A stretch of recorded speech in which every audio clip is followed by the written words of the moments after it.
Hello everybody and welcome to DC Fine Art. Today we're going to be working with a new type of medium, or at least something that you can add to your paintings to create texture. So what I'll be using is a Liquitex acrylic, Liquitex Basics acrylic modeling paste. And I definitely wanted to use it, trying to give, like, spice up a painting.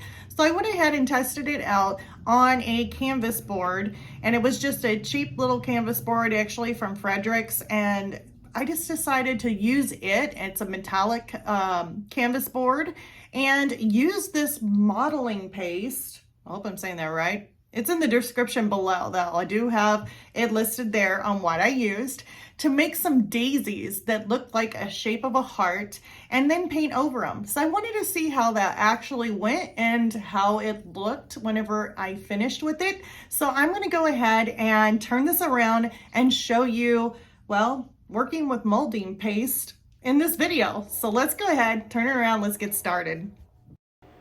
All right, so the first thing that I did is I'm just using acrylic paint, and I am using a canvas board by Fredrix, and it is one of those kind of like metallic, pearl metallic canvas boards. It's just a cheap little canvas board that I got, and I wanted to test this out. I wanted to do like these little daisies and shaped like a heart.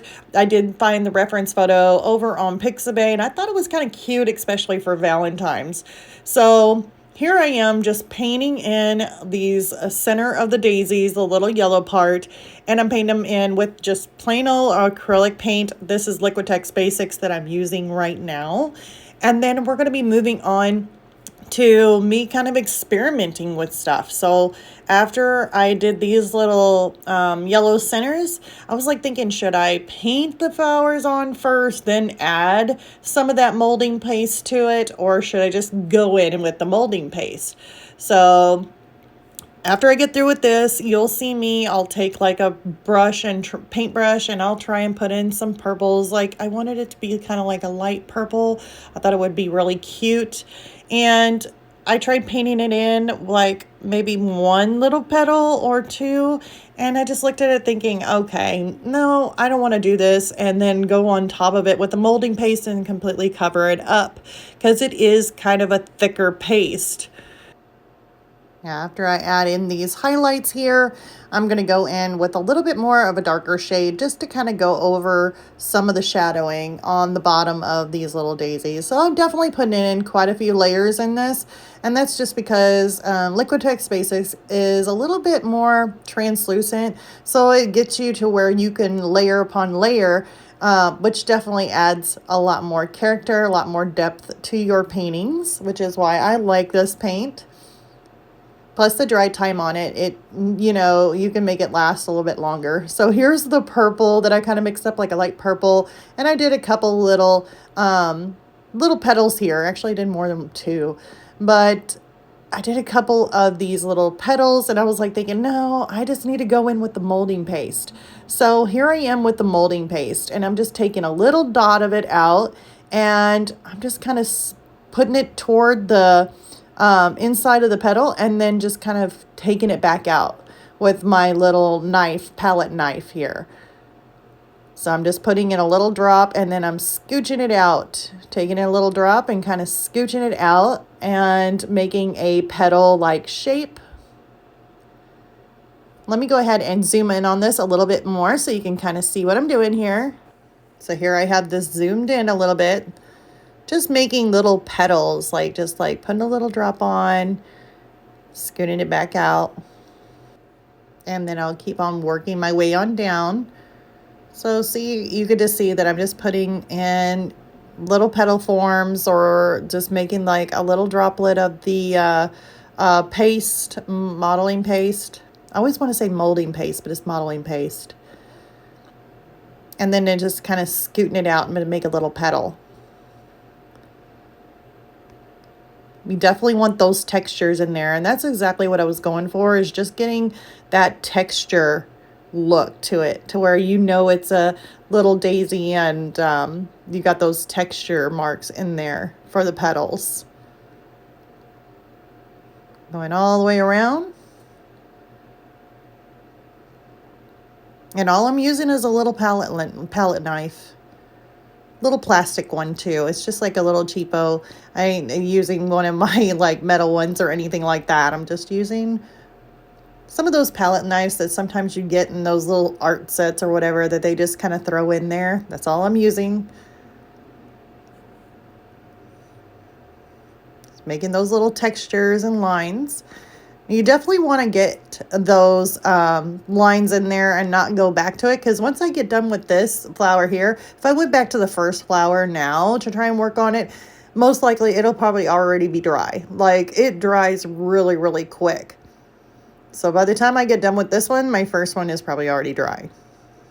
Or at least close to being dry, where you can't really, if you put some more on top of it, it may just crumble. So it's to that point. I definitely let it sit and dry for at least an hour or two before you actually paint over it. Maybe you can let it dry for a little bit longer. But yeah, I just gave it maybe like an hour or two to dry, and then I was able to paint on top of it. Because like I said, it does dry pretty quick. So those are those little flowers, just putting in those little petals. I think we only got like 2 more left to do. And this turned out really cute. And if you're wanting to like do different color flowers, maybe a different background color, you could also do that. But here I was just experimenting with this, using this for the first time. So, well, actually I used it one other time, I think, but I didn't do anything to this extent with it. I was just kind of like seeing what I could do. But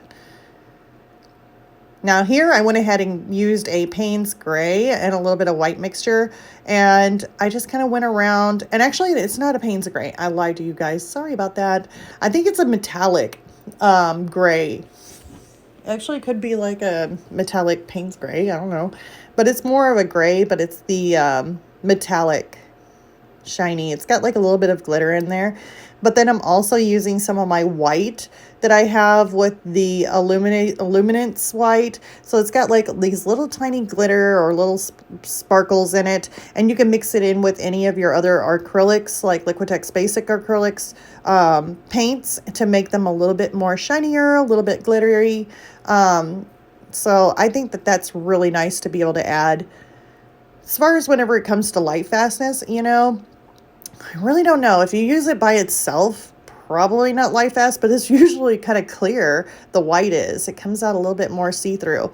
So if you were to take that sparkly iridescent white and you mix it in with some of your other colors that is light fast, then all it does is really make it kind of sparkly. So I don't know. I'm thinking it would still be light fast in my opinion, but not for sure if the sparkle will last forever. I don't know. Not for sure on that. So here I added some purple, and I made sure to add enough water to where it's not super, super bright purple. I'm kind of going over it with some of the iridescent white, just so that way I can kind of tone it down just a little bit, because I didn't want it too purpley. Also on the supplies that I use, such as the modeling paste and maybe some of the Liquitex basics, any of that kind of stuff, I'm going to have that listed in the description below. So just in case you're wondering, what was that sparkly stuff that I used? That will be in the description below, along with the modeling paste, just in case you guys like, what was that paste again? So here I'm adding in that shadow, and now I'm putting a little bit of white in there too. So that way I can kind of blend this out and make it not as dark gray. I don't want it too dark gray in there. Maybe just a hint of a light gray. And that's all I really wanted. So just putting some of that white, just kind of toning it down just a little bit. But this is a good little experiment to see about this modeling paste and see how it does. And I definitely like the way it turned out. It is a very cute piece for Valentine's. So here is the finished piece here. As you can see the textures nice and clear. And yeah, you could definitely have fun with this one. Well, I hope you guys enjoyed this video, and maybe it might inspire you to try something a little different, maybe get a little bit more creative and try out this modeling paste. hey, it's worth a shot. So anyways, if you like this video, please leave a like, share, subscribe if you haven't already, ring that bell for notifications, and leave a comment. Definitely all those things help this channel grow, and I will see you guys on the next video. Bye.